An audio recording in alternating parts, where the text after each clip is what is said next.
শুভ সন্ধ্যা বন্ধুরা, সবাই কেমন আছো? আশা করি সবাই ভালো আছো। তো বন্ধুরা, আজকে আমি ভাবছি তোমাদের সাথে একটু নতুনভাবে পরিচয় করব। আজকে আমি কিছু চ্যালেঞ্জ রেখেছি। তো এক সপ্তাহ আমি এই চ্যালেঞ্জটা কমপ্লিট করার চেষ্টা করব। তোমাদের সাথে নতুন নতুন কিছু ফাস্ট ফুডের রেসিপি শেয়ার করব। তো বন্ধুরা চলো, আজকে আমার ফার্স্ট ডে আর আমার রেসিপি স্টার্ট করলাম।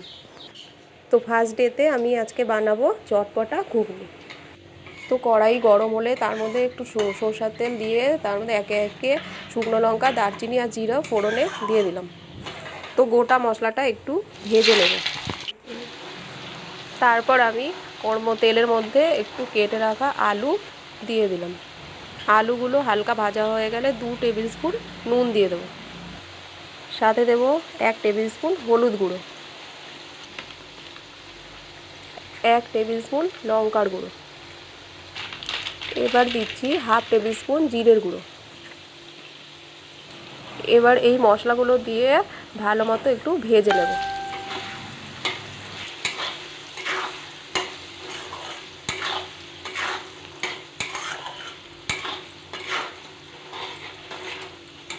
আমার মশলাটা ভাজা হয়ে গেলে কেটে রাখা টমেটো দিয়ে দেবো।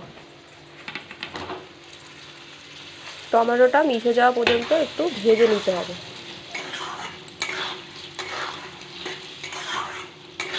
এবার 3 থেকে 4 মিনিট ঢাকনা দিয়ে রান্না করে নেব।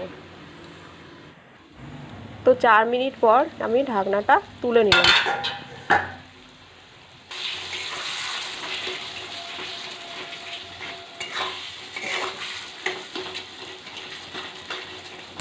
তো মশলাটা ভালো করে ভাজা হয়ে গেছে। তো এবার আমি 50 গ্রাম মতো টক দই দিয়ে দিলাম। এখন ভালো মতো দইটাকে মশলার সাথে মিক্স করে নিচ্ছি।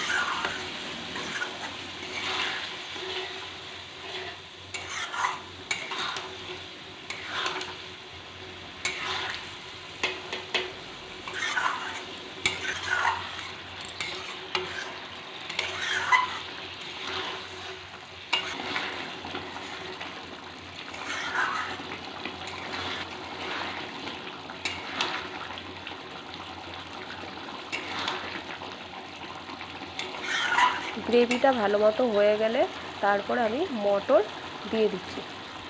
মটরটা কিন্তু বয়েল মটর। তো আমি ওটাকে 3-4টে সিটি দিয়ে প্রেসারে তারপরে বয়েল করে নিয়েছি।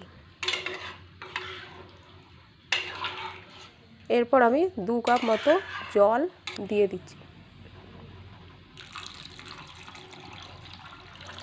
জলটা দেওয়ার পরে ভালো মতো একটু নেড়ে নিলাম।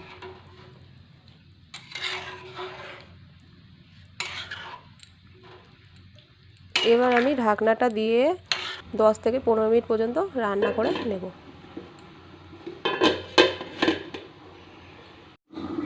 তো 15 মিনিট পরে যখন আমি ঢাকনাটা তুললাম, দেখো মটর আর আলু ভালো মতো সেদ্ধ হয়ে গেছে।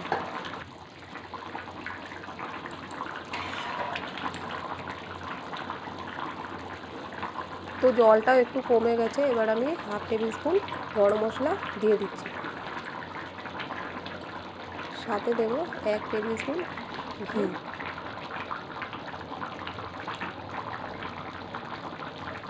লাস্টে একটু টেস্টের জন্য আমচুর পাউডার দিয়ে দিচ্ছি।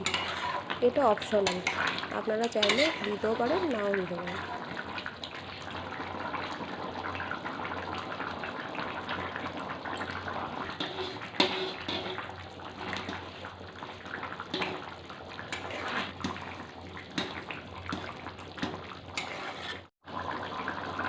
তো আমার রান্না রেডি হয়ে গেছে।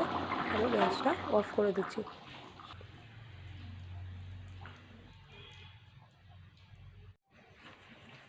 খুবই সিম্পল একটা রেসিপি। আপনারা চাইলে যখন তখন এটা বানিয়ে খেয়ে নিতে পারেন, আর চাইলে ঘরে যখন তখন এটা বানাতে পারেন। Thank you.